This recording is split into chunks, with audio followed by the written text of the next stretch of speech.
आज इतने इशू हैं जिन पे बात रखी जा सकती है। पूरे देश में त्राही त्राही मची हुई है।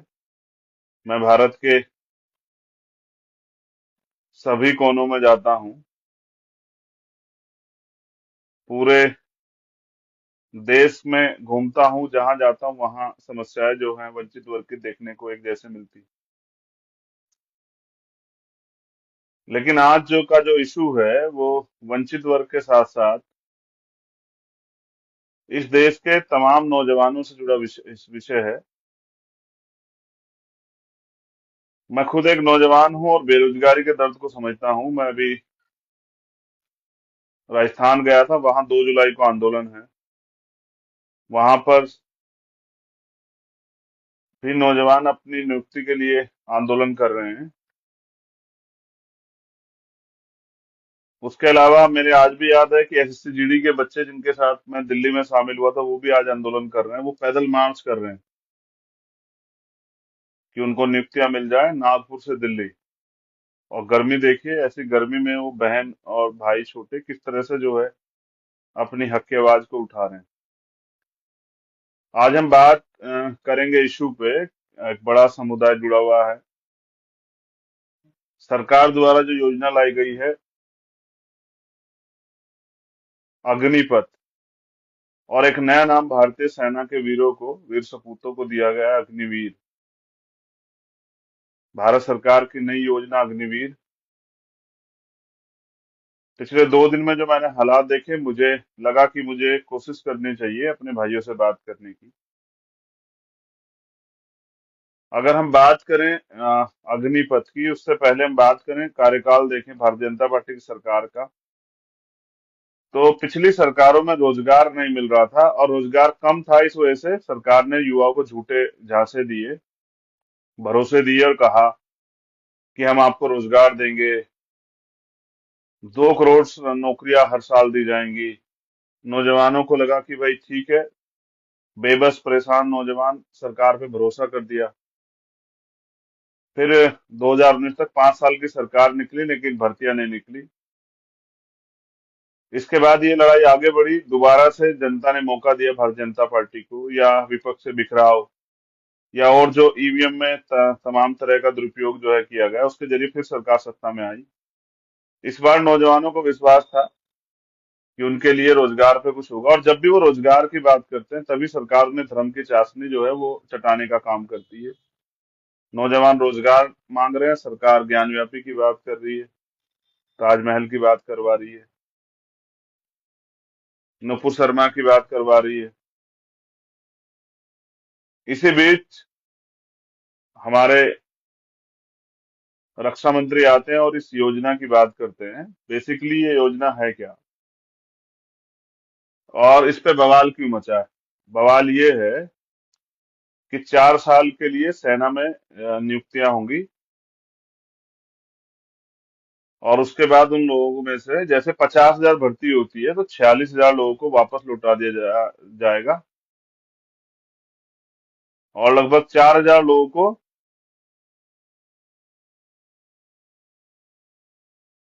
1 लाख सोचते हैं। पर दोबारा समझा, 1 लाख अगर भर्तियां आती हैं तो 75,000 को लौटा दिया जाएगा, 25,000 को रखा जाएगा। और फिर सरकार अपनी बात को सही साबित करने के लिए अपनी केंद्र से जुड़ी भारतीय जनता पार्टी सरकारों से ये भी वो करा रही है कि जब नियुक्तियां आएंगी तो इनको प्राथमिकता दी जाएगी।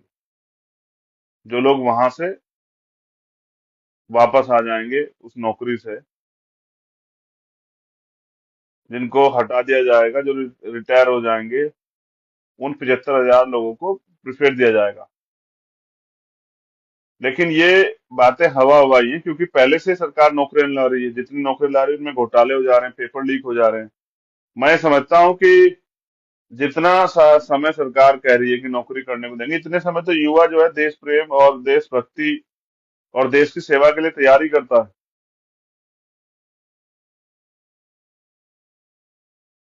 नियुक्तियां नहीं है, नौकरी नहीं है, एक डिफेंस में नौजवानों का बड़ा की दिलचस्पी है। वो सुबह 4 बजे उठ के दौड़ लगाते हैं, 4 मिनट में 1,600 मीटर कवर करने का प्रयास करते हैं। और एक बच्चे से उसके सिर्फ वो खुद नहीं, उसके परिवार के भी सपने जुड़े होते हैं। हमारे यहाँ तो जो लोग बड़े पैमाने पे सेना में जाना चाहते हैं, उनके परिवार के लोग अपनी जमीनें बेच बेच के अपने बच्चे के लिए तैयारी कराते हैं। और सरकार एक लाइन से इसको ठेकेदारी व्यवस्था बना देना चाहती है, सुविधा व्यवस्था बना देना चाहती है, इसका निजीकरण कर देना चाहती है। और ये सरकार की सोची समझी साजिश है। पसीने का कारण ये है कि ये उत्तर प्रदेश है और यहाँ लाइट नहीं है। ये उत्तर प्रदेश सरकार का सच भी है। तो जिस विषय पे मैं बात कर रहा था वो ये है कि ये नौकरियां जो डिफेंस में होती है, जिसमें पूरे देश से नौजवान इंतजार करता है कब सेना में भर्ती आएगी और उसको देश सेवा करने का मौका मिलेगा। नौकरी के साथ उसकी उसकी भावनाएं भी होती हैं, देश प्रेम की, देश के लिए मर मिटने की। अगर 1 करोड़ वैकेंसी निकलती है तो मैं मानता हूँ 10 करोड़ नौजवान जो है उसके लिए तैयार है। और वो मिलेगा आपको लाइन में खड़ा हुआ, नौकरी की चाहत में। और एक क्रेज है, मैंने तो नारे सुने हैं कि वर्दी दो या अर्थी दो, विजय वीर गति। हम पुराने इस देश में जब सिनेमा का जो कल्चर है, पिक्चरों में देश के प्रति जो देशभक्ति की भावना दिखाते हैं, उसके अनुसार नौजवान तैयार होता है देश में। और पूरा ये है कि सरकार इसके साथ मजाक कर रही है। ये मजाक सिर्फ सेना के साथ नहीं है, देश की सुरक्षा के साथ भी मजाक। ये मजाक है युवाओं के भविष्य के साथ।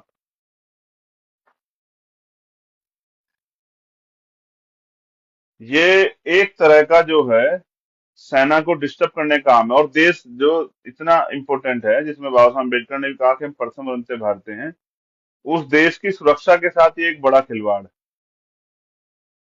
कि 4 साल बाद 75% लोगों को निकाल देंगे, 25% लोगों को रख लेंगे। उन 75% लोगों के लिए यहाँ कौन सी नौकरियां रखी है, कौन सी सरकार नौकरियां निकाल रही है?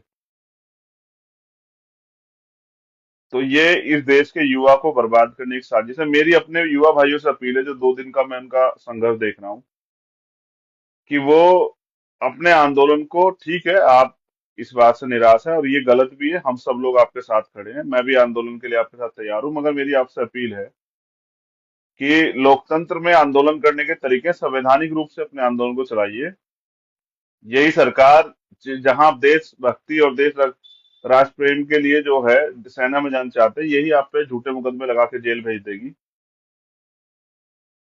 क्योंकि सरकार जो जनता चाहती है वो नहीं देती। जैसे किसान नहीं चाहते थे कि उनको उनके उनके लिए बिल आए, लेकिन किसानों पर जबरदस्ती बिल ये थोपा गया, इसलिए किसान लड़े। व्यापारी नहीं चाहे जीएसटी, जीएसटी थोपा गया। आम जनता नहीं चाहती थी कि नोटबंदी हो, लेकिन थोपी गई।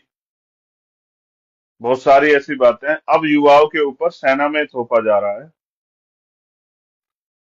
तो मैं आपसे अपील करूंगा कि आप सरकारी संपत्तियों को नुकसान न पहुंचाएं। मैं आपके गुस्से, आक्रोश, आपके दुख का, आपकी निराशा, हताशा को समझता हूं एक नौजवान होने के नाते, लेकिन मैं एक भाई होने के नाते आपसे अपील करूंगा कि आंदोलन को आगे बढ़ाने के संवैधानिक तरीके हैं, उसके जरिए आप लोग बड़े से बड़ा आंदोलन करें, आप अपने प्रदेशों में करें, संयुक्त रूप से देश के अंदर दिल्ली में आके करें, किसानों की तरह आंदोलन करें, संवैधानिक आंदोलन करें, लेकिन हिंसा से बचें। आज आप, आपका ये सरकार है जबरन आप पे झूठे मुकदमे लगा के जेल भेज के, हमेशा ये पिछले 8 सालों में देखा गया कि अन्याय की आवाज, अन्याय के खिलाफ उठने वाली आवाज को दबाने के लिए बल प्रयोग करती है। मैं ये भी समझता हूँ इन्हीं के लोग आपकी भीड़ में घुस के पथराव कर देंगे, गाड़ियां जला देंगे और आपके ऊपर इल्जाम आ जाएगा। मैं क्योंकि आंदोलन करता हूं तो मैं इस सच को जानता हूँ कि सरकार किस तरह से आंदोलन को बदनाम करती है। मेरी आपसे अपील है, लोकतंत्र है, संविधान है, आपको आंदोलन करने का अधिकार है। शांतिपूर्वक आंदोलन और बड़े से बड़ा आंदोलन कीजिए, राष्ट्रव्यापी आंदोलन। क्योंकि ये, मैंने जैसे पहले कहा कि ये राष्ट्र की सुरक्षा का मामला है, इससे खिलवाड़ बर्दाश्त नहीं की जाएगी। हम सब लोग आपके साथ हैं। लेकिन अपने आंदोलन को संवैधानिक रूप से चलाइए, अपने आंदोलन को मजबूती से चलाइए, अपने आंदोलन को ताकतवर बनाइए। अगर आपका आंदोलन सरकार हिंसक बना देगी तो आपके आंदोलन की क्रेडिबिलिटी गिर जाएगी। तो मैं आपसे अपील करूंगा, और मैं सरकार को भी एक सुझाव देता हूं। पहले मेरी अपील युवा साथियों से, हिंसक आंदोलन से बचें, मजबूत आंदोलन करें, देशव्यापी आह्वान करें, दिल्ली में आके आंदोलन करें या अपने अपने प्रदेशों में आंदोलन करें, लेकिन आंदोलन के अनुसार आंदोलन करें। अपनी मांग रखें, सरकार से बात करें, मुख्यमंत्री को ज्ञापन दें, तमाम तरह से जैसे पहले आंदोलन होते आए इस तरह से आंदोलन करें। लेकिन जिस तरह से, और एक जो मैंने महसूस किया, जिस तरह बच्चे नौजवान सुसाइड कर रहा है, तो ये सुसाइड हल नहीं है भाई। मैं समझता हूँ कि आपके सपने टूटे हैं, आपके माँ बाप ने किस तरह सपने देखे होंगे। मैं ये भी समझता हूँ किस तरह से नौजवान बाहर रह के तैयारी करता है, किस तरह से जो है भूखा रहता है, कभी जेब में पैसे नहीं होते, खाने का मन होता है, कभी जो है ट्रेन में फ्री सफर करता है, टिकट नहीं लेता क्योंकि जेब में पैसे नहीं होते हैं, कभी अपने सपनों को मार लेता है, कभी अच्छे कपड़े नहीं होते, कभी बहुत सारी चीजें ऐसी होती है, कहीं आना जाना होता है, उन सब चीजों पे भी समझौता कर लेता है। लेकिन वो प्रयास करता है कि वो जो तैयारी कर रहा है उसको मौका मिले। मैं आपसे इस अपील करूंगा कि कुदरत ने आपको जिंदगी दी है, मेरा पुनर्जन्म में कोई विश्वास नहीं, क्योंकि बाबा साहब अम्बेडकर नहीं करते थे, बुद्ध नहीं करते थे, रविदास कबीर नहीं करते थे, हमारे महापुरुष। मैं आपसे कहूंगा कि ऐसी गलती ना करें आत्महत्या की। बड़े पैमाने पर नौजवानों के बारे में जानकारी आ रही, मैं फिर आपसे अपील करूंगा कि भाई ऐसा ऐसा ना करें। आप सबसे मेरी अपील है कि इससे बचें।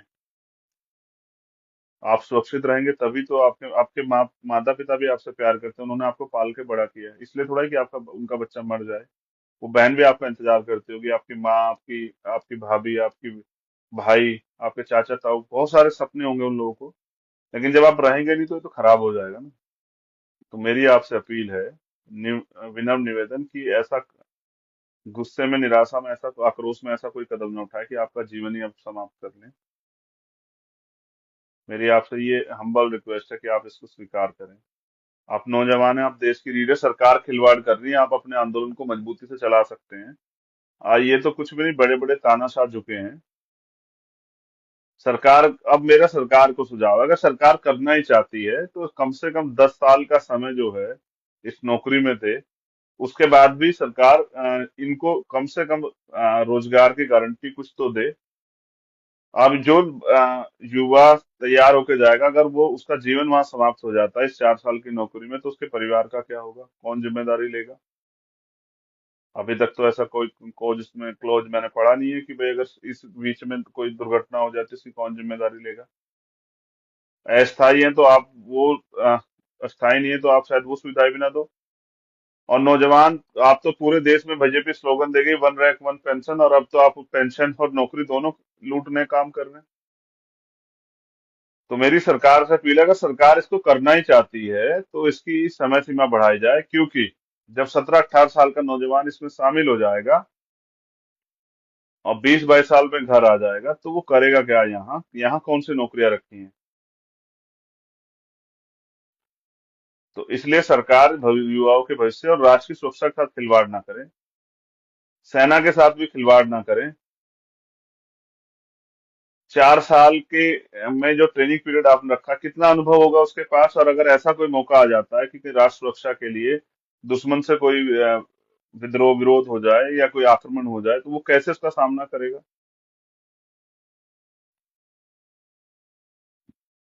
ये जो मजाक किया है कुछ सरकार ने, जैसे मध्य प्रदेश, यूपी की सरकार की, भाई उनको हम प्राथमिकता देंगे, तो मैं ये बता देना चाहता हूँ कि यहाँ नौकरियां ही नहीं है। सरकार, बीजेपी की सरकार हमेशा जब भी सत्ता में आई, इसने सरकारी नौकरियों का सरकारी सिस्टम खत्म किया है। ये तो एक विचारधारा के लोगों को वहां स्थापित करना चाहे, जिस तरह से जिससे ये कमजोर शोषित वर्ग और गरीबों का एक्सप्लुटेशन कर सके, उनका शोषण कर सके, और कुछ चंद लोगों के हाथ में इस देश की पावर को देना चाहती है। लेकिन वो बहुत दिमागदारी से कर रही है, टुकड़े टुकड़े करके सबका इलाज कर रही है, कभी किसानों का, कभी मजदूरों का, कभी नौजवानों का, कभी महिलाओं का, वो सबका शोषण कर रही है। लेकिन जब वो किसी एक का शोषण करती है तो दूसरे को दिखाती है कि आपके फायदे के लिए। और फिर इस देश का ये ब्राह्मणवादी मनु मीडिया जो है, ये फिर ये उनकी बात को, उनके झूठ को भी सच साबित करने में लग जाता है। तो ये एक बहुत बड़ा षड्यंत्र है इस देश के सरकारी सिस्टम को बर्बाद करने का, और इस देश के सिस्टम में जो नौजवान उम्मीदें देखता है, सपने देखता है, उसके सपनों को कुचलने का, उसके भविष्य को खत्म करने का। सरकार कैसे नौजवानों को मरने के लिए छोड़ सकती है? सरकार नौजवानों से बहुत उम्मीदें और बहुत बड़ी बड़ी बातें करती है, रैलियों में बड़े बड़े नौकरियों के भरोसे दिए जाते हैं। लेकिन जहां पेपर लीक होते हो, जहां तमाम तरह से जो है सरकारें के संरक्षण में जो है अ, न्यायपूर्ण जो है कार्रवाइयां ना होती है, वहां उसमें और इतने बड़े पैमाने पर देश के अंदर युवा है, उसके साथ खिलवाड़ करना कहाँ तक सही है। मेरी आपसे अपील है, युवा भाइयों से दोबारा से अपील कर रहा हूँ, कोई भी गलत कदम ना उठाएं, अपने जीवन को समाप्त ना करें। आपके परिवारों के बहुत सारे सपने हैं, उनको आपकी जरूरत है, ऐसा ना करें। दूसरा, अगर आंदोलन करना है तो हिंसक आंदोलन से बचें। सर, मैं समझता हूँ आपके आंदोलन में सरकार के लोग शामिल होकर आपके आंदोलन को बदनाम करने के लिए उसको हिंसक कर देंगे, जैसा अभी पिछले कुछ आंदोलनों में देखने को मिला। और फिर आप पे झूठे मुकदमे लगा के सरकार जेल भेज के आपका जीवन खराब करेगी। मैं आपसे अपील करूंगा कि इससे बचें, और अगर आंदोलन करना, संवैधानिक तरीके से आंदोलन करें, चाहे वो प्रदेश स्तरीय करें, राष्ट्रीय स्तरीय करें। तो मेरी आप सबके लिए मंगल आशा और मेरा विश्वास है कि आप मेरी बात को समझेंगे। और सरकार से मैं फिर निवेदन करता हूं कि कम से कम 10 साल की इसकी अवधि की जाए। अगर आपको कुछ नया भी करना है समय की परिस्थितियों के हिसाब से, तो कम से कम 10 साल की गारंटी तो उसको मिलनी चाहिए। ये गलत है। और ये जो आप सेना में, डिफेंस में ठेकेदारी प्रथा निजीकरण ला रहे हैं, इससे देश को नुकसान होगा। हम प्रथम और नित्य भारतीय हैं, इसलिए मैं सरकार से अपील करता हूं कि आग से खेलने काम ना करें। इसमें आपके हाथ भी जल सकते हैं। मुझे आपसे ज्यादा इस देश की और इस देश के युवाओं की कमजोर सोच की चिंता है, इसलिए मैं ये अपील कर रहा हूँ। वरना युवा तो आक्रोश में है और अपनी लड़ाई खुद लड़ रहे हैं। लेकिन मैं फिर इसलिए अपील कर रहा हूँ क्योंकि हम प्रथम और नित्य भारतीय हैं, और इस देश की सारी जो सरकारी संपत्तियां हैं, या इस देश का जो नौजवान है, इस देश की रीढ़ है, उनको मैं उनमें से एक, और मुझे उनसे प्यार है। इसलिए मैं अपील कर रहा हूँ। मेरी बहुत बहुत मंगल कामनाएं, आशा विश्वास कि आप मेरी दर्द को और वर्तमान के हालात को समझेंगे, और मजबूती से अगर अपनी बात रखनी तो आंदोलन एक जरिया है, संवैधानिक आंदोलन, शांतिपूर्ण आंदोलन। लेकिन ये जो खिलवाड़ है, सरकार इसको रोके, प्राइम मिनिस्टर इस पे अपनी बात रखें, वर्तमान की स्थिति को संभालने का काम करें। आम आदमी का नुकसान हो रहा है।